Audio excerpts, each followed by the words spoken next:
Most online shooters that deviate too far from the mold laid out by the popular titans of the time don't tend to find success. Even Titanfall, developed by the creators of Call of Duty and a clear evolution of the concept, didn't stay on top for long before being overtaken by their former project's new iteration. So when Nintendo opted for a colorful, movement-based, motion-controlled shooter lacking a team deathmatch mode, I found myself wondering, how long will it be before Splatoon floats out to the sea of ambitious but forgotten online titles? However, as is the case with most Nintendo titles, their different stroke approach to the genre gave birth to something uniquely fun in a space typically filled with more of the same. Splatoon's primary mode, Turf War, tasks players with covering a higher percentage of the map's ground with their team's brightly colored ink than that of their opponents in just 3 minutes. You can still kill, or splat, enemy players, but there aren't any rewards for it past a respawn time on splatted players. Kills and deaths don't matter for score. Complementary colors of varying pairs clash and splash in eruptions of pink, green, blue, orange, purple, and more, as players use an overwhelming variety of squirt guns, paint rollers, brushes, water balloons, and other summer toys filled with squid ink. Why squid ink? Because that's what you're playing as. Little boy and girl squids capable of transforming from their normal two-legged selves into more atypical squid forms, sinking into the ink their team is splattered about and able to swim underground as if it were water.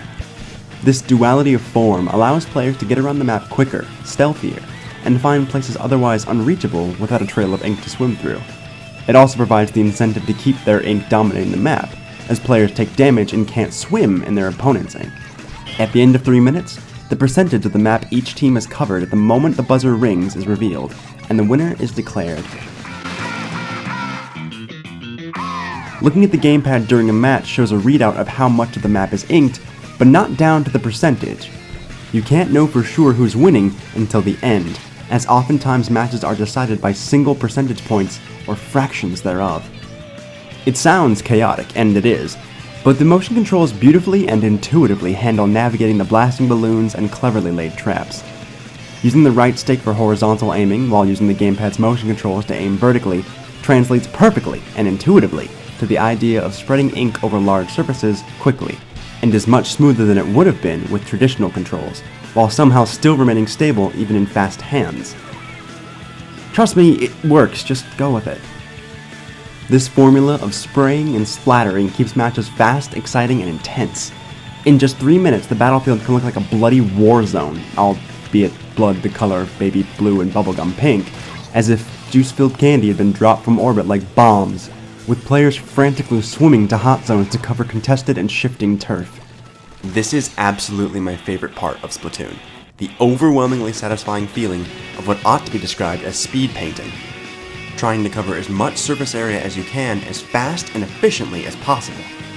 The variety of weapons and special abilities allow players to take advantage of the squid mobility in a number of ways.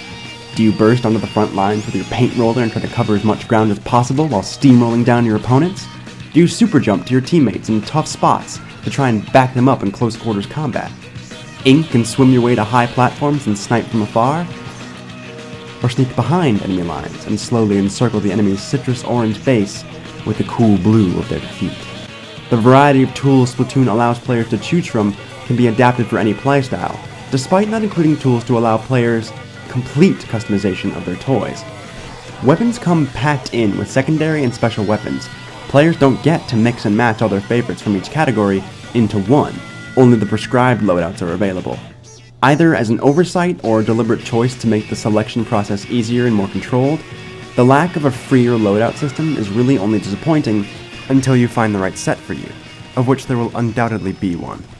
On the back end of all the summer water balloon fight fun is a level-up system inspired by the underground Japanese fashion trends growing out of a little borough of Tokyo called Harajuku, a place of fashion, lights, and decorations inspired from everything ranging from traditional Japanese attire to pop culture icons, which is exactly what Splatoon's main plaza hub is meant to represent, as it's filled with other player characters all showing off the fashionable gear they've acquired and are sporting online.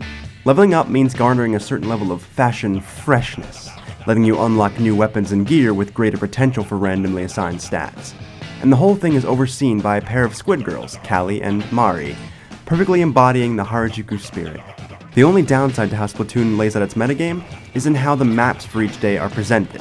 I say for each day because Splatoon, unlike every other online shooter, only makes 4 multiplayer maps available at a time. 2 for unranked Turf War play and 2 for ranked King of the Hill play. I know what you're thinking, but the tremendously satisfying, agency-driven gameplay keeps these maps from getting old before they're rotated out 3 or 4 times a day. No, instead the issue lies in how you're informed of which maps are available. Every time you turn on Splatoon and every time the maps are changed, players are forced to watch an unskippable conversation between Callie and Mari, where they repeat canned dialogue about which maps are playable, rather than just letting players into matchmaking where that same information is displayed, free of the chore of mashing the A button. Frankly, it's an odd and annoying decision that stands out as completely unnecessary. I understand wanting to make these 2 characters into icons for the game, but it'd make things much smoother if we were able to skip their show on a whim instead. Nintendo may be getting to the online shooter frontier later than everyone else at the table, but they're doing so in a totally unique way. Splatoon is a wonderful creature all its own, all the fun of a summer water gun fight, with a style and soundtrack evoking Jet Set Radio and the satisfying joy of Katamari Damacy. There is a short and sweet single-player campaign with some creative bosses peppered throughout it, but the focus is undoubtedly the multiplayer. Since release, Nintendo has been supporting Splatoon with a smattering of maps and weapons, all added periodically to the game for free, with another big update coming this August. Splatoon is undoubtedly a risky release for Nintendo, for as far from tradition as it breaks, and not sporting anyone from their war chest of classic characters. But it's allowed for a breath of fresh air in online multiplayer games in more ways than one, and sports an online infrastructure better than what Nintendo's been known for. Splatoon solidifies the summer of 2015, and perhaps even the summer of 2016 for some of us, as one of those memorable and cherished Nintendo summers, the likes of which I haven't experienced since the old little purple GameCube took me to the Isle Delfino and the sunken kingdom of Hyrule.